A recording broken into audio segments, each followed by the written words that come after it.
Welcome, my dear students of class ninth. In last class, in last literature class grammar को हम लोगों ने auxiliaries complete कर लिया। अब हम लोग फिर से लिटरेचर मूव करेंगे और it was the second chapter that running at that time. So we completed in last class it up to para number 2. Now we have to start this chapter from para number 3. इस chapter को complete करने के बाद फिर हम लोग दूसरी book पर चलेंगे. अभी इसको पूरा करते हैं. Para number 3. But Evelyn was not going to give up. यहाँ पर गिव अप का मतलब छोड़ने से है, लेकिन वो इवेलिन थी वो जो छोड़ने वाली नहीं थी. क्या छोड़ने वाली मतलब हताश निराश होने वाली नहीं थी. क्या चीज़ कि उसको एडवाइस दिया गया ना कि नॉर्मल स्कूल के बजाय यहाँ पर जो फिजिकली चैलेंज्ड स्टूडेंट्स के स्कूल्स होते हैं वहाँ पर भेजें इस बच्चे को, नॉर्मल स्कूल से ना भेजें, क्योंकि उसको जो deafness he that was grown, बढ़ चुकी थी. तो यहाँ पर लेकिन उसने क्या समझा कि नहीं नहीं ये तो गड़बड़ हो जाएगा. उसने निराशा नहीं मानी, हताश नहीं हुई. She was determined to lead the normal life and pursue her interest in music. उसने डिटरमाइन किया क्या, to lead a normal life, कि मैं एक नॉर्मल लाइफ जीऊंगी. एंड परस्यू का मतलब होता है अनुसरण करना, and pursue her interest in music. और उसने ये किया कि मैंने अनुसरण मीन्स फॉलो करना, कि ये डिसीजन लिया या डिटरमाइन किया कि मैं अपने इंटरेस्ट ऑफ म्यूजिक को परस्यू करूंगी और नॉर्मल लाइफ जीऊंगी. अच्छा, कैसे होगा? One day she notice a girl playing a xylophone and decided that she wanted to play it too. और एक दिन उसने देखा कि एक गर्ल xylophone बजा रही है. xylophone क्या होता है स्टूडेंट? देखें, ये स्ट्रक्चर होता है ना, it is just like santoor. अपने यहाँ संतूर नहीं होता है, 2 बीट से उसको बीट करके बजाते हैं, तो वो xylophone है. And decided that she wanted to play it too.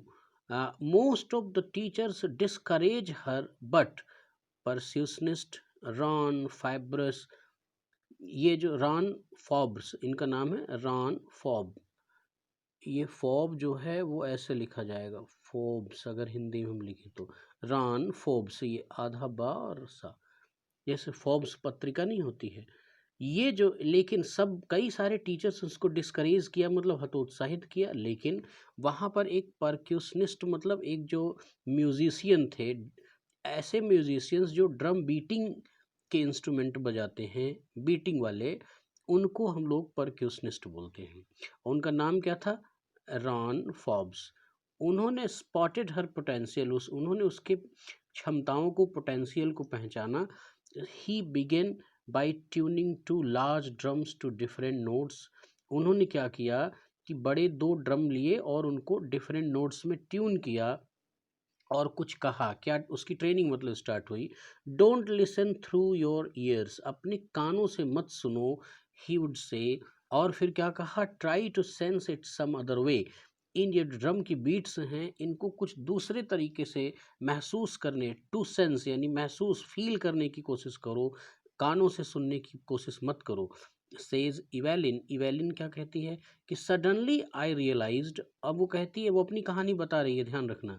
तो अचानक आई रियलाइज्ड मतलब मैंने क्या महसूस किया कि I could feel the higher drum from the waist up. मैं जो हायर नोड वाला जो ड्रम था, यानी हायर नोड पर जो ड्रम चढ़ा हुआ था, उसको मैंने अपने वेस्ट अप यानी ऊपरी, कमर के ऊपरी भाग से महसूस किया. And the lower one from the waist down. और जो लोअर ट्यून वाला ड्रम था, जो लोअर ट्यून की बीट है, उसको मैंने यानी वेस्ट डाउन मतलब नीचे वाले भाग से, अपनी बॉडी के निचले पार्ट से उसको मैंने फील किया. Forbes repeated the exercise. और मिस्टर जो रॉन फॉब्स हैं वो उसके ट्रेनर हैं और परक्यूशनिस्ट हैं, वही उसको इनकरेज किए हैं. तो उन्होंने रिपीट किया अपनी इस एक्सरसाइज को, बार बार अगेन एंड अगेन करवाया. And soon Evelyn discovered that she could sense certain notes in the different part of her body.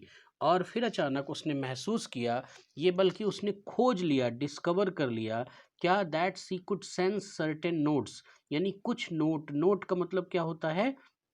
जो फ्रिक्वेंसी ऑफ म्यूजिक है उनको वो डिफरेंट पार्ट ऑफ बॉडी से महसूस कर सकती है। फिर क्या कहती है कि I had learn to open my mind and body to sound and vibration. उसने कहा कि मैंने ये सीख लिया, क्या सीख लिया?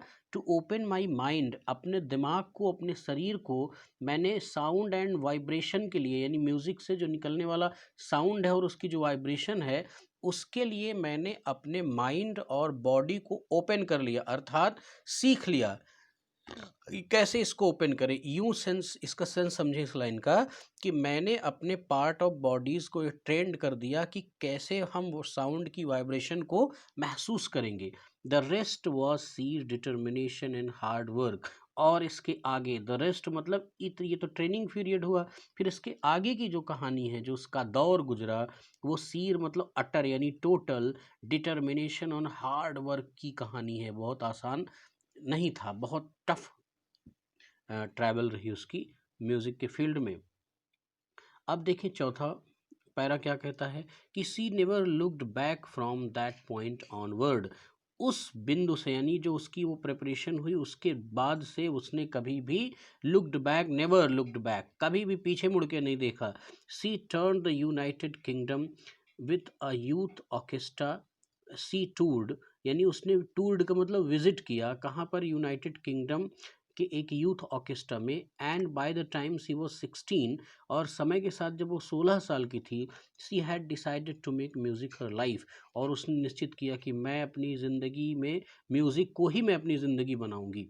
मतलब music would be everything for my life.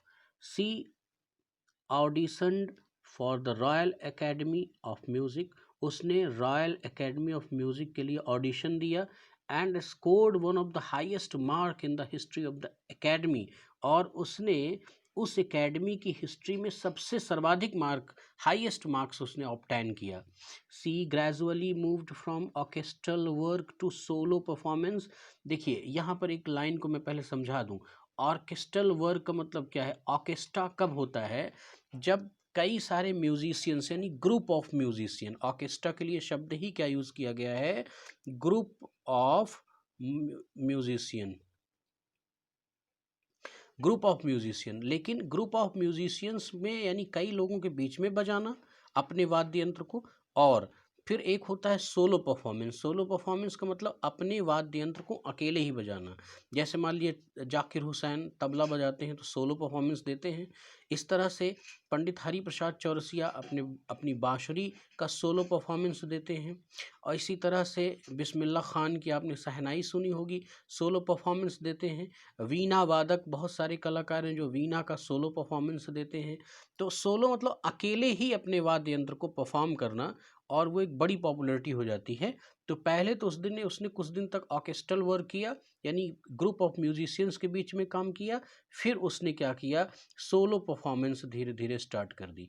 Eight the end of her 3 year course she had captured most of the top award. उसने अपने 3 साल के कोर्स के दौरान ही बहुत सारे टॉप अवार्ड को उसने कैप्चर कर लिया, यानी रिसीव किया, बहुत सारे अवार्ड उसको मिले। And for all this Evelyn wouldn't accept any hint of the heroic achievement. और इतने सब के बावजूद भी उसने कोई हेरोइक अचीवमेंट उसने नहीं एक्सेप्ट किया। If you work hard and know where you are going you will get there. अगर, उसका कहना है कि अगर तुम हार्ड वर्क करोगे और तुमको मालूम है कि तुम कहाँ जा रहे हो, यू विल गेट देयर, तुम वहाँ पहुँच ही जाओगे, वो चीज़ उपलब्ध हो जाएगी। And she got right to the top, the world's most sought after multi-percussionist with the mastery of some 1,000 instrument। ये कह रहा है sought after मतलब ability।